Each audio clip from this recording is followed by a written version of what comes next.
Et salut tout le monde, bienvenue dans ce nouveau 1J1 MMPLW FPD. Et aujourd'hui on va parler de Mary Grave. Mary Grave, je sais pas si vous connaissez, si c'est passé entre vos mains à un moment donné ou si ça a tiré votre œil, mais c'est un manga en 5 tomes qui est très bon malgré. Et ouais, je commence directement par son point négatif parce que je dirais que c'est le pire, c'est que il n'a pas été suffisamment apprécié au Japon. Du coup il s'est arrêté à partir du tome 5, il n'a jamais pu aller jusqu'au bout de son histoire et c'est extrêmement dommage. C'est vraiment très bon, et ça on va le voir ensemble. Donc là vous êtes dans un univers totalement fantastique, dans un univers où la magie fait loi, hein, avec des créatures magiques, des gobelins, des sorcières, des sorciers, pareil dans le côté humain, du coup forcément il y a les humains, et comme d'habitude c'est les humains qui sont au centre de l'agression des monstres, truc basique. Alors ici ça commence directement avec les gobelins qui sont en train d'attaquer un village et tout, il y a un mec qui arrive, il se fait sauver par le village, il s'était encerclé dans une barrière magique, ce qui fait que les gobelins pouvaient pas rentrer, et en fait il s'avère que ce mec il pas mal de choses, il essaye de récupérer des ingrédients magiques depuis très longtemps, il veut pas dire le truc de sa quête et tout, c'est le personnage principal de l'aventure,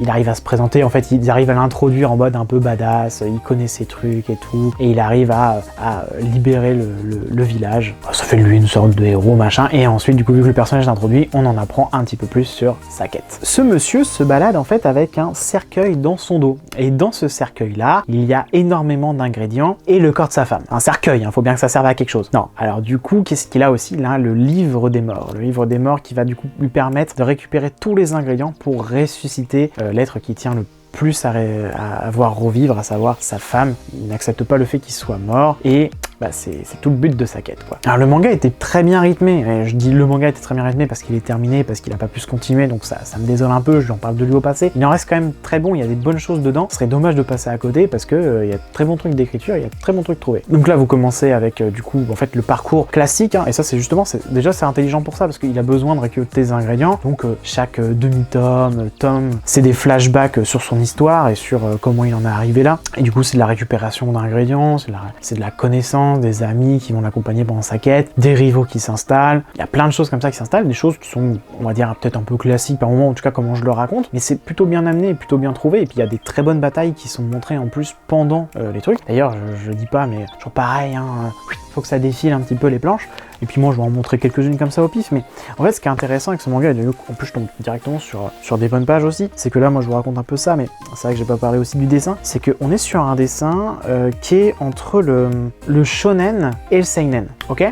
Parce que en fait moi je catégorise ça un peu comme ça, c'est qu'un dessin pour moi peut être shonen ou seinen, et du coup ça peut aussi classifier son genre directement, même si sur la tranche ou à l'intérieur c'est écrit que c'est un shonen ou un seinen. Ça moi je m'en fiche un petit peu, je considère que le dessin, s'il est extrêmement mature, ça va être du seinen quand même, parce que le dessin, même si l'histoire va être ultra mignonne, si le dessin est ultra dur et qu'il y a des combats, du sang, du machin, je m'en fous que ce soit écrit Kodomo dessus. Non, pour moi ça va être du seinen, parce qu'à un moment il faut lier aussi, il faut comprendre que le dessin et l'histoire, ce sont deux choses qui sont la même chose.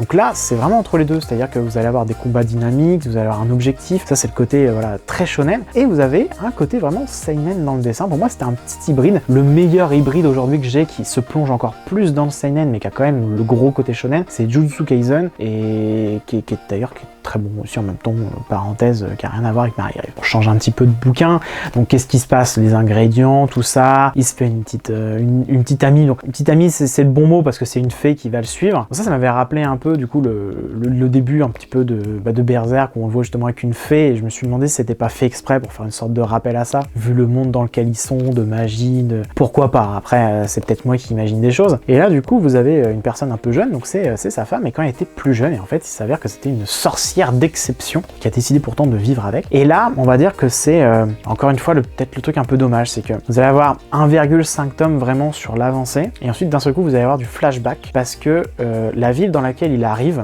et ben en fait elle va avoir été, et du coup ils essayent de faire entrer ça en concordance pour qu'on apprenne le pourquoi du comment, voilà. Et après il évolue encore dans l'aventure, et là c'est le plus gros problème, c'est que d'un seul coup on a vraiment un flashback sur 2 tomes. Donc on a beaucoup de flashbacks sur 5 tomes, mais ils sont vraiment essentiels pour la compréhension des personnages, sur leur évolution, sur comment ils se sont rencontrés aussi, sur pourquoi est-ce qu'ils sont autant attachés l'un à l'autre. Et il faut pas non plus que j'aille trop loin, parce que sinon il n'y a plus aucun intérêt pour vous de le lire quand même. Mais c'était très sympa à découvrir. Là par exemple, là, sur la couverture, c'est un protagoniste pendant le flashback qui les a rapprochés ensemble. Du coup, en fait, le gamin, c'est le mec, d'ailleurs, je vous ai pas dit son nom, c'est Sawyer. C'est vrai que c'est intéressant quand même d'avoir son prénom pour moi, pour plus tard, si j'ai besoin de l'utiliser quand même. Bon, là, on doit déjà être à 40 minutes de vidéo, donc ça sert plus à rien. Donc, Sawyer qui rencontre d'abord le monsieur là, si présent, et qui lui sauve la vie, sachant qu'il a pas eu une enfance forcément facile et tout, bien pourrave, hein, comme il faut. Du coup, il l'a aidé, et du coup, après, il l'a entraîné parce qu'il voulait absolument pouvoir se défendre et tout, et l'aider. Et après, il tombe sur la petite demoiselle, ils s'en vont ensemble, du coup, ils découvrent au fur et à mesure, eux deux à se connaître et tout, puis c'est comme ça que ça va se former. Et lui, il disparaît. D'ailleurs, ils finissent par se rencontrer après, plus tard, suite à d'autres aventures, que je ne citerai pas ici pour logique j'ai pas envie de le dire, ce spoil. Malgré tout, logique de spoil ou pas, j'ai quand même envie de vous dire un truc parce que quelque chose que j'ai trouvé très cool. Parce que là, je vous dis, le manga, c'est dommage parce qu'il s'est pas terminé. Pour autant, il est vraiment très bon, encore une fois. Hein. Le côté où ça joue sur le dessin shonen, seinen est très sympa. L'histoire que je vous ai dit là sur le début, moi je trouve que c'est très cool, hein, encore une fois, hein, ce genre d'histoire en vrai. Récolter des ingrédients, se coltiner une morte derrière et voir la ressusciter, c'est pas des choses plus ou moins classiques. Alors ressusciter l'être aimé, ce genre de choses, bon, ça c'est peut-être du déjà vu dans l'histoire en général de manga ou de BD, de romans, de ce que vous voulez. L'immortalité, quoi. Oui, alors l'immortalité, je vous balance ce mot-là comme ça, mais il a une logique en fait. Sawyer, le fameux, est immortel. Voilà. Alors on l'apprend assez vite en vrai. Et voilà, il est immortel et il est immortel parce que vous verrez. Lisez-le et vous verrez. je vais pas tout vous dire quand même, faut pas déconner. Donc j'en viens quand même à mon petit point, c'est que à la fin de son manga, donc au tome 5, pas celui-ci, mais celui-là, il est obligé de faire son dénouement. On lui a dit tu termines ton manga, alors tu l'arrêtes quoi. Donc là il avait pas trop le choix, c'est-à-dire qu'effectivement il arrive à ressusciter sa femme et puis ils se marient et puis ils sont heureux. Waouh, super. Donc ça pour le coup on pourrait s'en douter, c'est un shonen, il y a un objectif, ils l'atteignent. Alors contre quel sacrifice, ce genre de choses, on n'a pas tout dans l'ensemble et ça c'est dommage parce qu'il y a des choses quand même qui se passent rien que sur 5 tomes, ça reste quand même très intense, hein. C'était une très bonne lecture. Et il a eu carte blanche sur un truc très cool, c'est-à-dire que sur la fin, et ça je peux vous le montrer un petit peu comme ça, c'est-à-dire que vous n'allez pas comprendre ce que je vous le montre et c'est très bien comme ça, mais il va avoir fait combien? Je vous le dis, hein, mais alors je vous compte en pages, pas en recto verso. 1, 2, 3, 4, 5, 6. Bon, il n'y a que 6 pages. Il n'y a que 6 pages, mais c'est 6 pages de double page en fait, avec plein d'éléments en baston qui sont mis partout. Bon, je vais vous en mettre quand même une. Et en fait, c'est pour montrer ce qu'il aurait fait, toutes les idées qu'il avait, en seulement 6 pages. Et sur ces 6 pages-là, on arrive à comprendre la construction qu'il avait et toutes les aventures qu'il aurait pu y avoir, donc facilement peut-être 20-25 tomes, quelque chose dans le genre. Et vraiment, il y a toute une construction comme ça qui se fait, et ça avait l'air vraiment bon aussi. Et ça me saoule encore plus, parce que il y avait... il y a un truc qui se passe sur la fin du tome 5 qui est très cool, et qui fait qu'il a une vraie compagnie avec une guilde, où ils vont du coup avoir pour mission de trouver le moyen d'avoir tous les ingrédients pour ressusciter justement sa femme. Ah, il avait trouvé ça. Et justement, ça se conclut comme ça. Après, il y a les 6 pages, et puis après, ça arrive sur la fin où ils ont réussi. Et tout le passage, justement, où ça y est, il a sa guilde, ils vont à l'aventure, ils vont retomber sur les ennemis qu'ils ont pu se faire sur les tomes précédents, qui sont du coup des bons ennemis qui ont été mis en place, avec une autre personne qui a d'ailleurs envie aussi de récolter des ingrédients pour ressusciter quelqu'un. C'est chiant, parce que quand tu vois les images et tout ce qu'il avait dessiné, c'est vachement cool. C'était vachement cool, il y avait des bonnes idées dedans. Je trouve ça dommage qu'il n'ait pas eu le droit de l'explorer à fond. Alors là, après, c'est toujours la même chose, pourquoi du comment, on ne saura jamais vraiment pourquoi ça n'a jamais marché. C'est peut-être le truc un peu dommage, hein, c'est que on n'est pas au Japon, on peut pas choisir pour eux. Est-ce que Kana aurait pu contacter l'auteur pour qu'il continue le manga? Parce que de ce que j'ai compris, en France, il a plutôt bien marché. J'en ai parlé à pas mal de personnes qui ont pu le lire.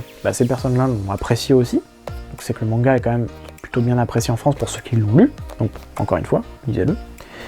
Mais c'est pas pour le public japonais. Et je sais pas pourquoi. Pas à comprendre pourquoi.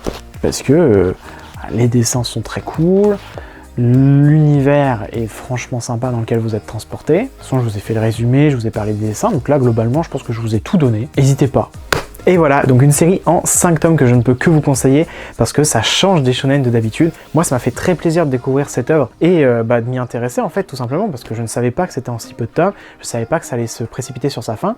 Je reste quand même, moi je sais que j'étais très déçu quand j'ai lu le tome 4 parce que je savais qu'il n'y avait plus qu'un tome. Je me disais mais comment c'est possible? C'est impossible que ça se termine aussi vite. Et c'était vrai, c'était juste parce que je ne savais pas que la série avait été coupée prématurément. Je pense que le canal ne le savait pas non plus au moment où il l'éditait. Pour autant, c'est quand même très sympa de le lire. Si vous aimez tout ce qui est shonen avec des constructions un petit peu différentes d'histoire, d'aventure, ça peut être pour vous. Dans tous les cas, voilà, 5 tomes, c'est peu, et ça reste très plaisant à lire, c'était vraiment très agréable, et ça me changeait un petit peu de tous les autres shonen que j'ai l'habitude de lire. Et voilà, la vidéo est terminée, j'espère qu'elle vous aura plu, qu'elle vous aura donné envie de lire Mary Grave. N'hésitez pas à me le dire dans les commentaires, en tout cas si ça vous a plu, ou à laisser un petit pouce, ça fait toujours plaisir, et à vous abonner si c'est pas le cas. On se revoit très vite, salut!